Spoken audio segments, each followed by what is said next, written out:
Thomas Coke has been called the Apostle of Methodism and the father of Methodist missions. John Wesley called him the Flea because he traveled around so much. Thomas Coke was one of the first two bishops of the Methodist Episcopal Church in the United States, along with Francis Asbury, who we talked about in episode 11. During his lifetime, Thomas Coke set up the General Conference, the Book of Discipline, and the Trust Clause, which states that property is not held by the local congregations, but by the denomination. He traveled to America 9 times, and his love for missions is what helped make the church global. So join us today on this episode of the Methodical Methodist Podcast as we explore the life and ministry of Thomas Coke. Hello and welcome to the Methodical Methodist Podcast, a podcast where we talk about why the church is still relevant for us today as we explore themes connected to religion, politics, pop culture, faith, and yes, even the church. Together we can find out what it means to live into the mission of the church by making disciples. Now, let's get methodical. Hello everyone, I am your host, the Reverend Andrew Lay, and I'm excited to spend this time on the podcast today. If you like the show, I hope that you might take a minute to subscribe, rate, and write a review for the podcast. It helps to boost the show and make it to where more people can find it. You can also find me on Facebook at facebook.com/methodicalpod, and you can find me on Instagram as well at methodicalpod. So be sure to check me out. All right, so let's jump into today's episode.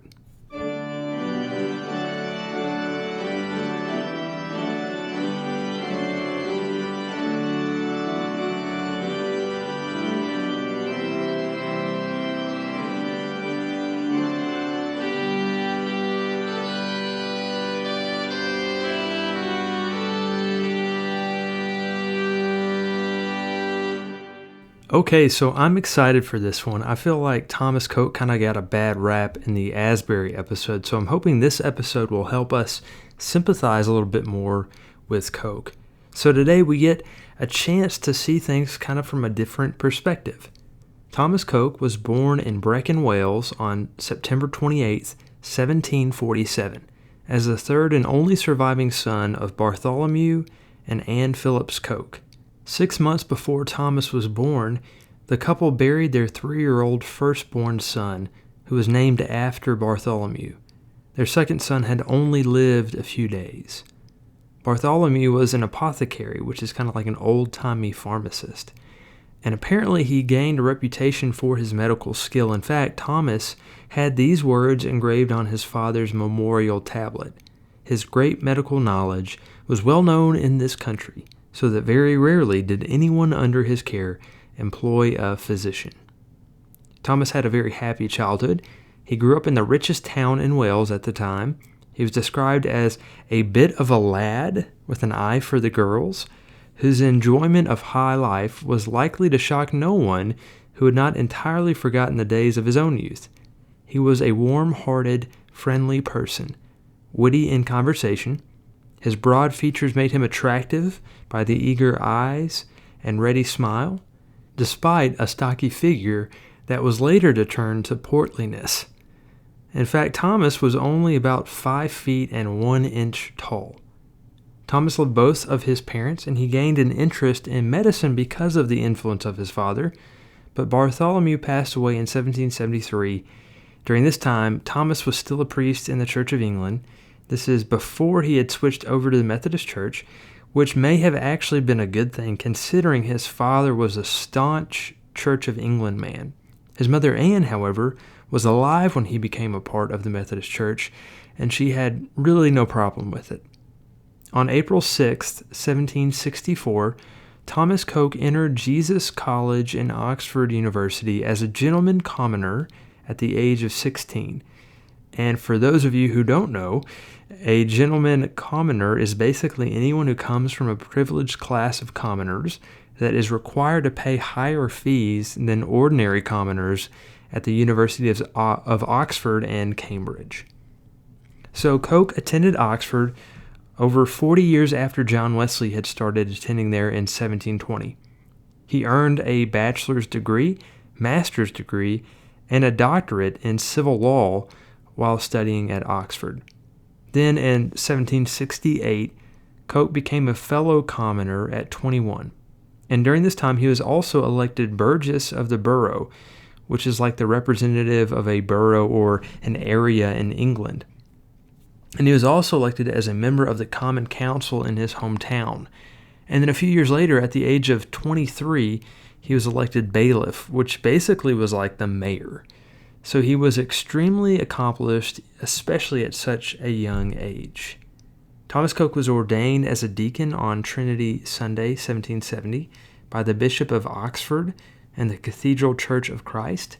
And 2 years later, on Sunday, August the 23rd, 1772, he was ordained as a priest by the Bishop of St. David's in the chapel of St. John the Baptist.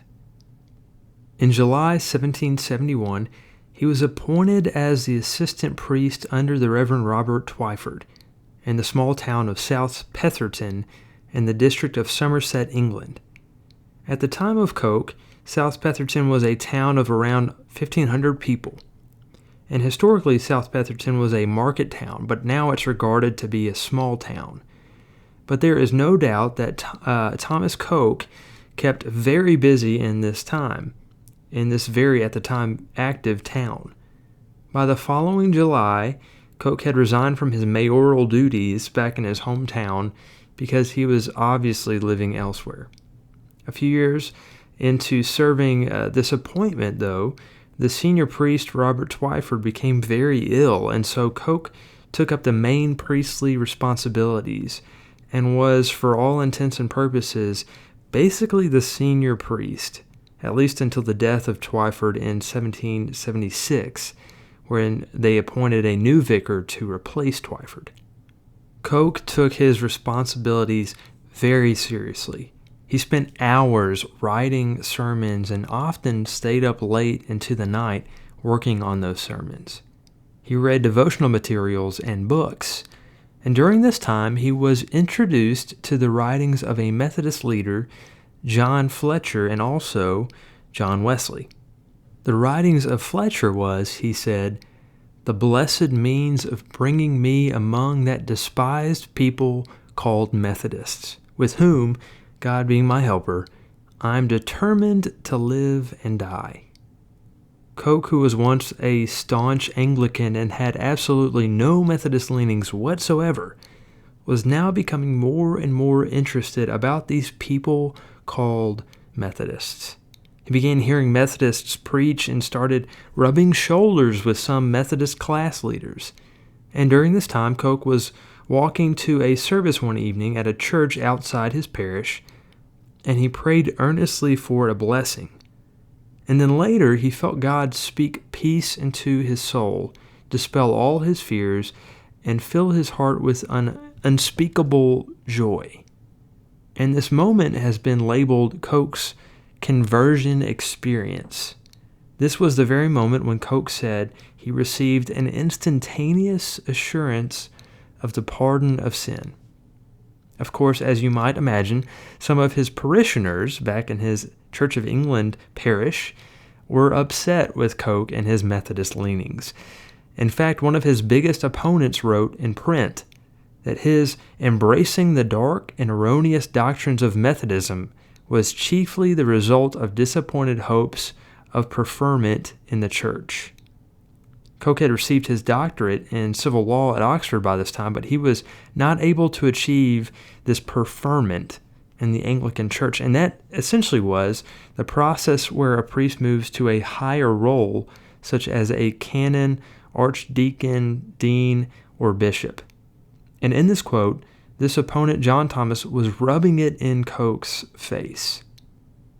Then, on August 13th, 1776, Thomas Coke rode over to Kingston St. Mary in order to meet with John Wesley. John had preached in Taunton and was spending the night at James Brown's house, not to be confused with the singer. And Coke and Wesley sat around the table that evening at Brown's house, and early the next morning they continued their talk and walked outside in the garden next to Brown's home. John Wesley encouraged Coke to do all the good he could, visit from house to house, omit no part of his clerical duty, and to avoid every reasonable ground of offense. Some good, solid priestly advice. Coke was a bit disappointed because he was actually hoping that Wesley might offer him employment and invite him to travel alongside him. Coke complained that he was, quote, still confined, still to the work of a parish. Coke returned to his church in the hopes of turning it into a Methodist parish. And again, at this time, Methodism was a movement within the Church of England, but not a lot of people were embracing that movement inside the church. And so Coke created enough opposition in his church that he was eventually dismissed as their pastor on, get this, Easter Sunday, 1777. I kid you not. The congregation celebrated by ringing the church bells, hearing a sermon from their new preacher, talking about the faults of their old preacher, and drinking cider in the street. So that is a pretty nice farewell for Thomas Coke. It's said that after this expulsion from the church, he went to John Wesley and asked, "What do I do now that I have no parish and no church?" And John Wesley simply replied, "Why, go and preach the gospel to all the world." And as you will see by the end of this episode, no words were ever taken more literally, because that's exactly what Thomas Coke did. By June 1777, though, Coke had joined Wesley, and the two traveled on a preaching tour that eventually brought them to South Wales. And on one occasion, while Coke was traveling from Bristol to London, one of his fellow passengers got very ill in the stagecoach. And Coke went to fetch some water from a nearby stream, but then he realized that the only thing that he had to carry the water with was his brand new clergy cassock. And so he returned empty-handed. And another man who was assisting the sick passenger said, "What, sir, have you brought no water?" And then just immediately ran off and returned with his hat full of water. And Coke was rebuked by this man for his behavior. Still, Coke began to dive into the Methodist movement head first. Coke preached at the Foundry, at West Street Chapel, and the new chapel in City Road. But he also engaged, like John and Charles, in open-air preaching, and he became a very popular preacher. Apparently, he was very enthusiastic and animated in his preaching style, and between 1778 and 1783, Coke pretty much remained in London, and during this time, Wesley came to know him as, quote, sound in the faith and zealous of good works. It seemed that Wesley had finally found the assistant that he had been searching for. Coke was admitted to the most secret councils, and John confided some very important things in Coke. Over the span of several years, Coke served Wesley as his secretary and his personal representative to the various Methodist societies. Wesley valued his legal mind, and he found him to be a gifted evangelical preacher, a skilled administrator, and his most trusted companion. In 1780, Coke served as superintendent of Methodism's London circuit, and then in 1782, Coke served as the first chairman of the Irish Conference. By the year 1784, it was a very momentous year for Coke. Wesley was at the age of 81, and he made the decision to ordain Methodist preachers. Initially, he did this in order to try to maintain some control over American Methodism and to kind of try to keep the American movement within the Anglican tradition. And so Wesley ordained Richard Watcote and Thomas Vassey as deacons and then elders, which is equivalent of an ordained priest. And then he ordained Thomas Coke, who was already ordained as a priest in the Church of England, but he ordained him as a superintendent. And he made plans for Coke to ordain Asbury as a superintendent as well once he arrived in America. On Thursday, September 2nd, 1784, at 4 o'clock in the morning, in the home of Dr. John Castleman, John Wesley placed hands on Thomas Coke and offered a prayer to set apart Thomas Coke as a superintendent of the rapidly growing Methodist movement in America. Coke was tasked with traveling to America to lay hands upon Francis Asbury in order to appoint him as a joint superintendent with him in the United States. After John Wesley commissioned Thomas Coke, the two men stood at the pier, and as the boat departed, Wesley said to Coke, "Offer them Christ, Thomas."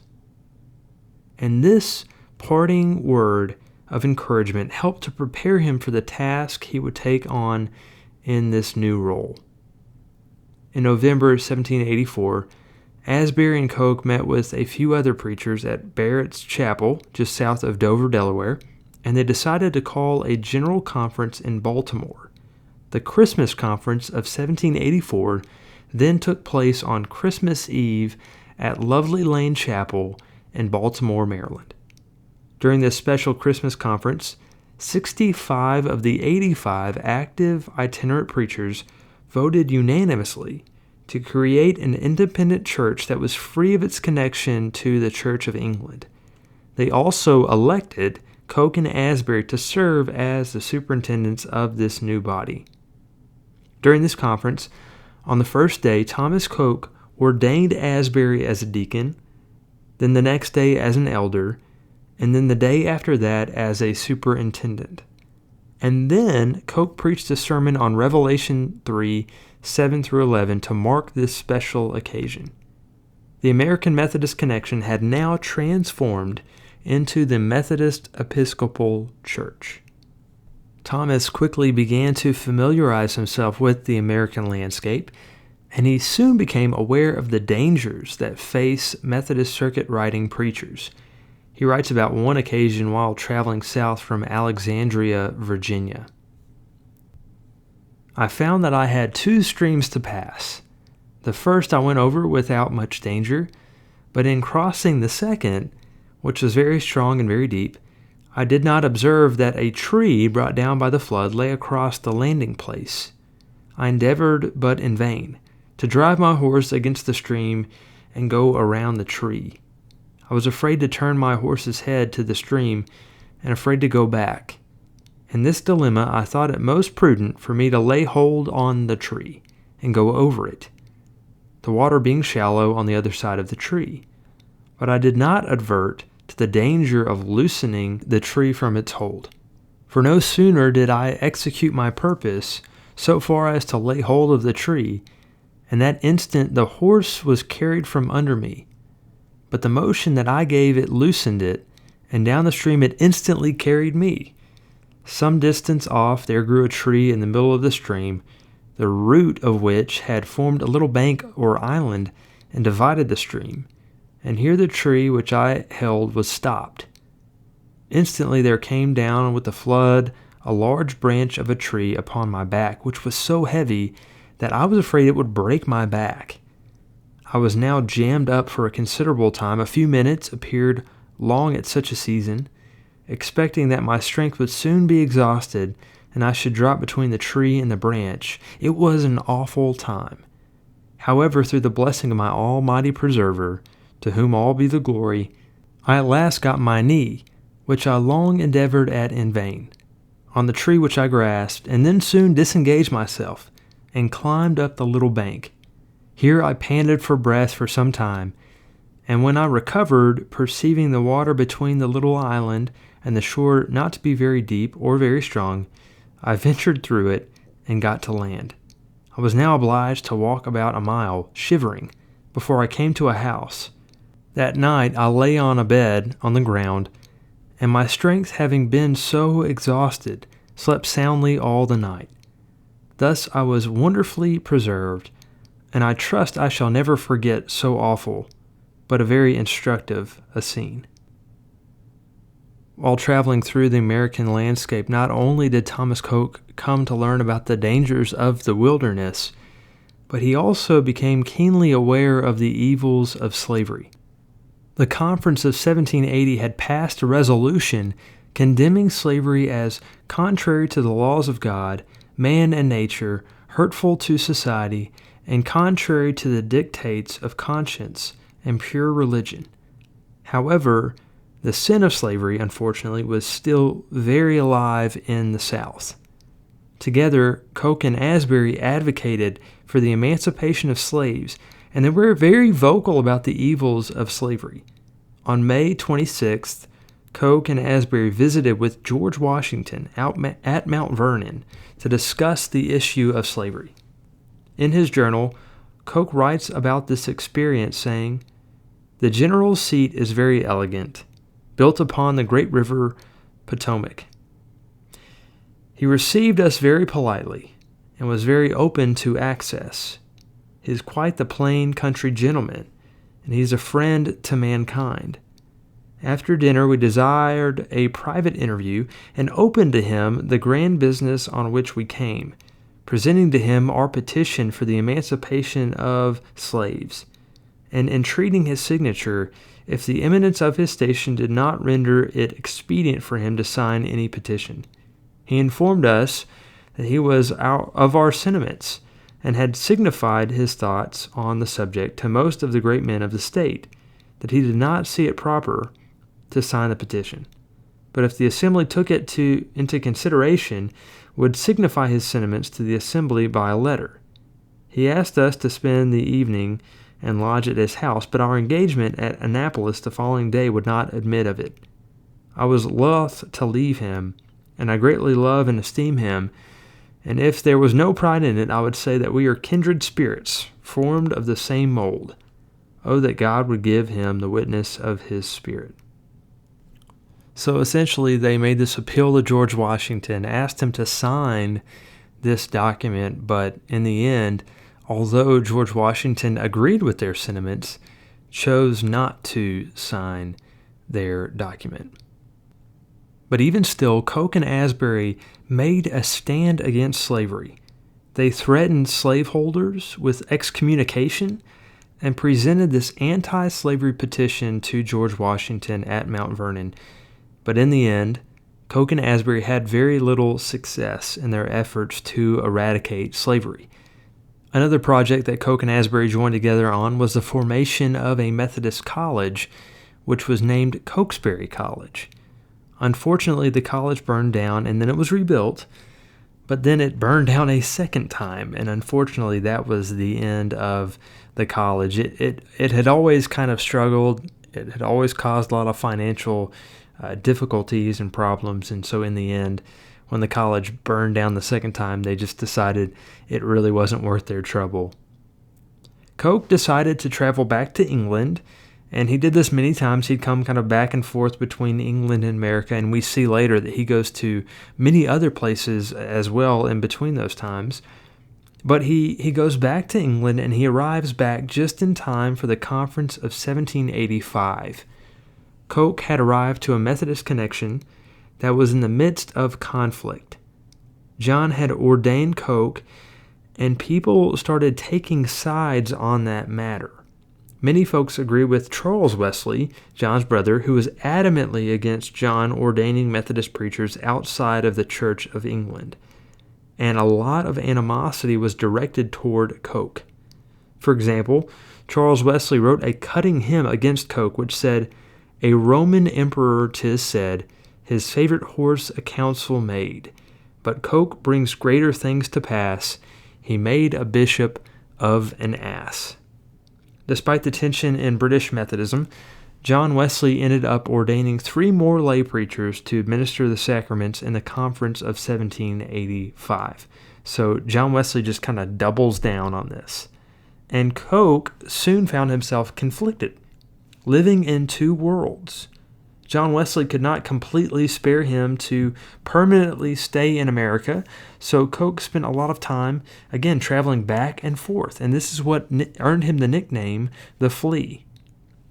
He traveled to America every 2 years, and he would spend the early months of 1787, 1789, and 1791 visiting in the American societies and attending annual conferences as he traveled. On the way between England and America, Coke would often stop and visit in the West Indies on the way. All of his work also earned him another nickname, which was the Father of Methodist Missions. In 1786, he authored a pamphlet entitled An Address to the Pious and Benevolent proposing an annual subscription for the support of missionaries, which was the first Methodist missionary tract. He had originally intended to establish missionaries in Nova Scotia, but a gale force wind caused him to land in Antigua, West Indies instead. And Coke found some incredible opportunities in the West Indies. The British colonies stationed there allowed him to find good connections, and this missionary effort became an important passion throughout his entire life. So we see that Coke was constantly traveling around. But on one visit to America, Coke brought some news with him from John Wesley in England, and he brought that news to Asbury, saying that Asbury was ordered by Wesley to appoint Richard Watcote a joint superintendent along with him. And Asbury and the other Methodist preachers in America bucked back against Wesley's attempt to try to maintain control of American Methodism. This was perhaps also Wesley's attempt to try to backtrack. He never intended for the American movement to form into this new church. But it was really too late, because the American Methodists had already just formed this new church, the Methodist Episcopal Church, and they believed that they should have the authority to appoint their own superintendents. Coke was pressuring American Methodists to follow Wesley's orders, but the preachers were resistant, and this of course created tension and animosity between Asbury and Coke. And in the end, the American Conference decided not to ordain Richard Watcote as a joint superintendent. Ultimately, this event helped to solidify and strengthen Asbury's authority as a leader of the Methodist Church. Asbury was also upset because he was expected to adjust his own schedule to meet the needs of Coke. Asbury writes about this in his journal, saying, "The arrangement of these conferences as to time and place to be fitted to the doctor's, or Coke's, movings was the only cause of swelling of old Daddy Wesley and me. I have been prevented from visiting some circuits that have been formed 3 or 4 years that have wanted my pastoral care. And as we are now fitted to meet the doctor's coming, I can only see them once in 2 years, whereas if I was wholly at my own disposal, I should see them all in the space of 12 or 15 months." In the end, we see that Asbury eventually gets his way on this matter. Coke, however, has failed to maintain authority in American Methodism, and perhaps this is due to his constant travel schedule and his conflicting allegiance between England and America. He was trying to support John Wesley, who he had been so close to, and he had served as his secretary, but he was also trying to kind of do right by the American Methodists as well. It was a very, I think, difficult spot to be in, but in the end, it just wasn't enough. Asbury insisted on Episcopal authority, and Coke had just failed to do the same. Coke, along with another rogue preacher named James O'Kelly, then began to conspire behind Asbury's back. Asbury had formed a Methodist council to oversee the expansive church and make decisions on behalf of the overall church, and O'Kelly disagreed with this model, and Thomas Coke sided with O'Kelly. But little did O'Kelly know that Coke had ulterior motives. He only sided with O'Kelly in an effort to weaken Asbury's episcopal status. And ultimately, Coke really hoped to cause a renewed relationship with the Anglican Church and the Methodist Episcopal Church. I get the sense that Coke was mainly motivated out of this for his love for Wesley. He may have seen the writing on the wall that Wesley was drawing closer to death, And he wanted to try to bring some reconciliation between this kind of rogue American Methodist Episcopal Church and bring it back into the fold, because in England it was still a part of the Church of England. But the writing was on the wall, and inevitably Wesley did pass away. On April 28th, 1791, Coke's plans came crashing to the ground. While Coke and Asbury were traveling through Virginia, they learned of John Wesley's death, and Coke decided to return back to England. But first, Coke preached memorial services for John Wesley in Baltimore and Philadelphia, using 2 Kings 2:12, which is on the passing of Elijah.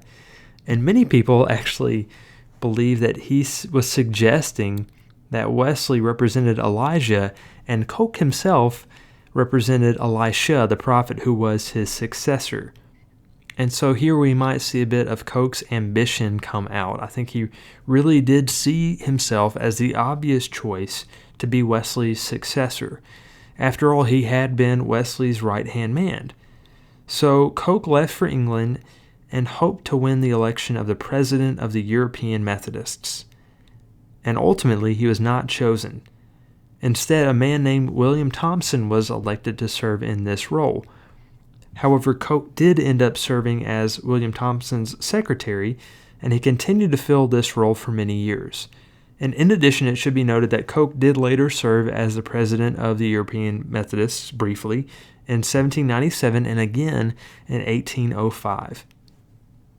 But still, Coke managed to meet with Bishop William White in America to go over his plans to unite the Methodist Church in America back alongside with the Church of England. Ultimately, Coke's plan failed miserably. In the following years, Coke would travel back and forth between America and England even more. After this, Coke and Asbury's relationship, as you can imagine, was quite strained, although they were eventually able to move past their differences. But during this time, things were pretty rough between the two bishops, and Coke was arguing that Asbury had figuratively stabbed Wesley in the back and had literally hastened his death. And because of that, Asbury was worthy of eternal damnation. The American Methodists eventually called for Coke to sign a letter declaring his partial abdication. In other words, he signed this document that limited his authority as an Episcopal leader. And he was only able to assume ultimate authority in American Methodism in the event of Asbury's death. But then he further agreed that in the event of Asbury's death, that his authority over American Methodism should actually revert to the preachers in the conference. And so he essentially gave up all of his authority. In future visits to America, Coke was simply addressed as plain Dr. Coke. Despite their differences, Asbury was saddened to see this happen. In fact, Asbury noted that it was like a death to him. However, Coke still remained instrumental in the Methodist movement. On his fifth journey to the States, in 1792, Coke arrived in Baltimore for the Methodist Conference. Asbury was very ill during this time, and he was happy to turn the chair over to Coke. Coke preached the conference sermon, Witness of the Spirit. He also prepared a new edition of the Discipline and organized the Methodist Episcopal Church into 6 districts, which were each under the jurisdiction of an annual conference. And then Coke and Asbury worked together on producing an annotated edition of the Book of Discipline. So it sounds like it was a very productive year, although Coke did not stay in America for very long.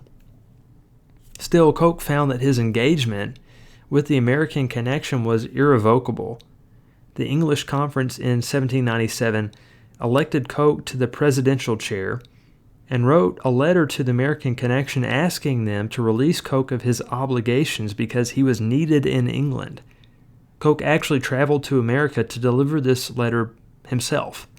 But this is actually crazy. His ship on the way was captured by a French privateer, and all the passengers lost all of their possessions.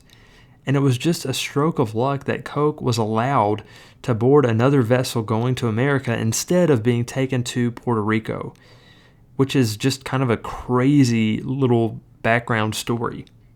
But Coke did safely make it to America. And he was very conflicted. He knew that he essentially had no authority or power in American Methodism, but there was a part of him that really still loved America and loved the people there and loved the cause. In one letter he wrote, "I love the cause in America. I saw how wonderfully God owned the work under the present form of things."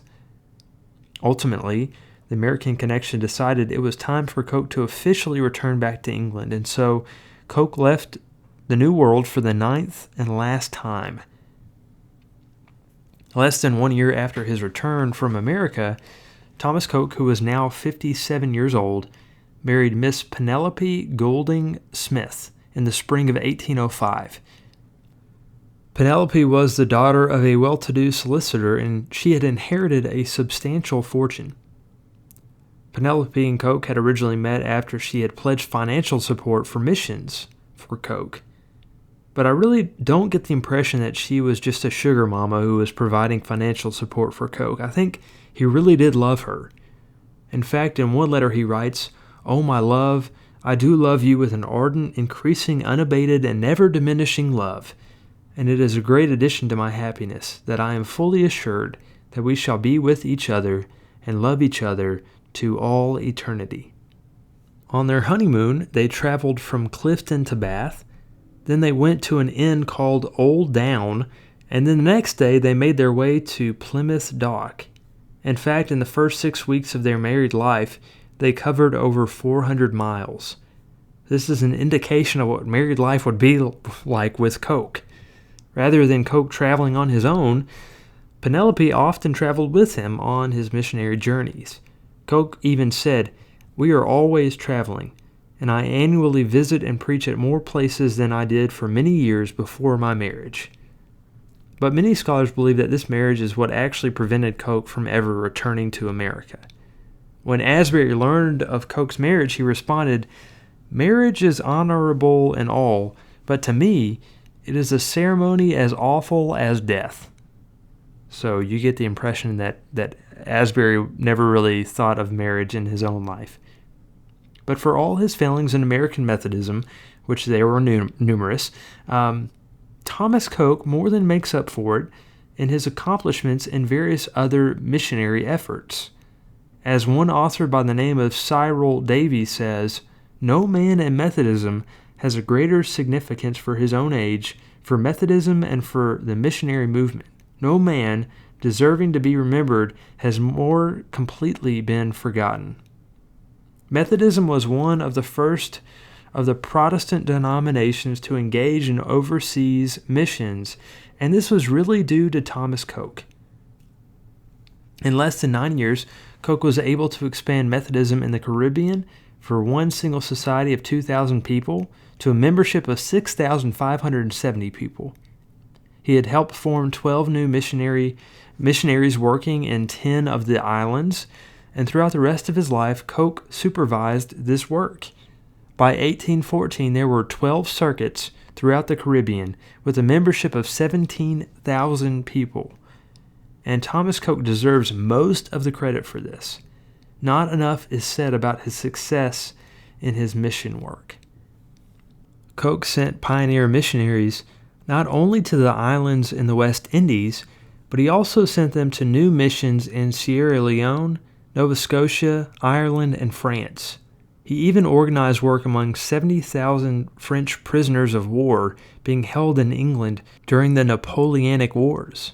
At John Wesley's last conference before he died in 1790, Wesley named Coke to head the first Methodist Missionary Committee.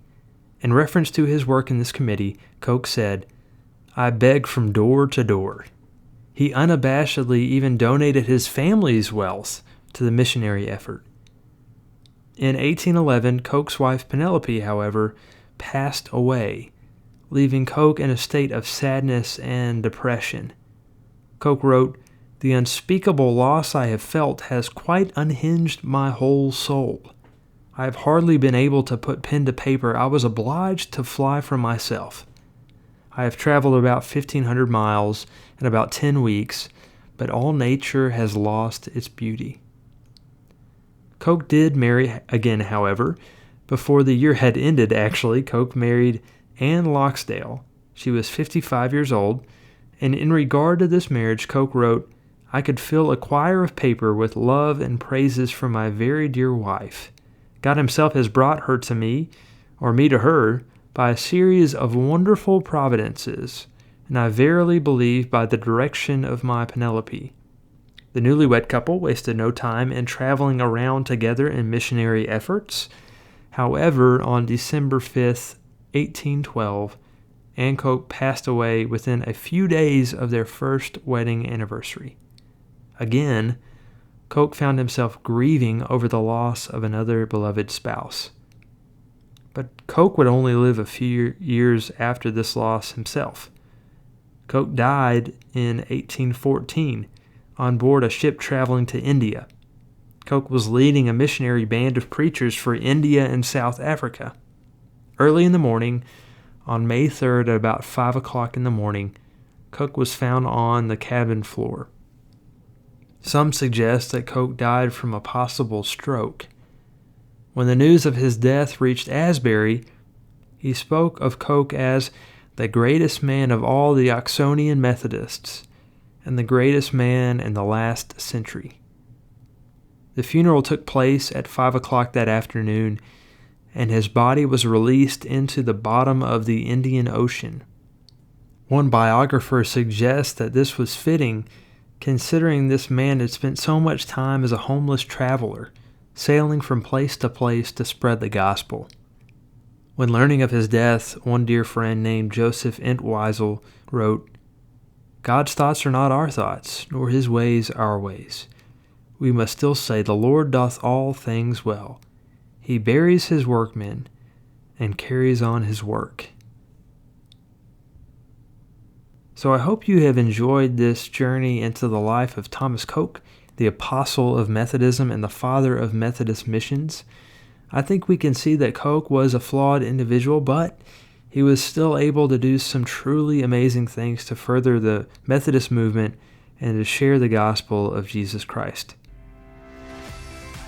Thank you for listening to this episode of the Methodical Methodist Podcast. If you have enjoyed this show, I hope you might consider heading on over to iTunes to subscribe, rate, and leave a review of the show. It is very much appreciated. And until next time, stay methodical.